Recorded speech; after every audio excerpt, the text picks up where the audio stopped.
මෙවර උසස් පෙළ විභාගයට පෙනී සිටින දැයි දුවදරුවන් වෙනුවෙන් අද දෙරන එඩියුකේෂන් නාලිකාව ICBT කැම්පස් හා එක්ව සංවිධාන කරන විශේෂ සම්මන්ත්‍රණ මාලාවේ තවත් සම්මන්ත්‍රණයක් අද පැවැත්වුණා.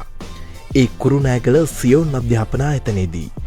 මෙම සම්මන්ත්‍රණ මාලාව සඳහා ප්‍රධාන අනුග්‍රාහක දායකත්වය ICBT කැම්පස් ලබා දෙන අතර අද සම්මන්ත්‍රණය සඳහත් දරුවන් විශාල පිරිසක් සහභාගිව සිටියා.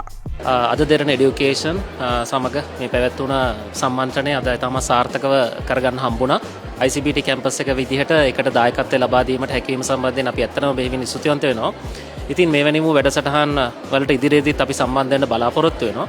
උසස් පෙළ විභාගය කරලා ඒ ප්‍රතිඵල එනකන් තියෙන කාල පරිච්ඡේදයේදී මොනවද කරන්න පුළුවන් කියන එක ගැන අපි හැඳින්වීමක් කරා. ඉතින් මේ සම්මන්ත්‍රණය ඉතාමත් අද සාර්ථකව නිම කරුණා. ඉතින් ඒ සම්බන්ධවම දෙරණ ආයතනයට ස්තුතිවන්ත වෙනවා.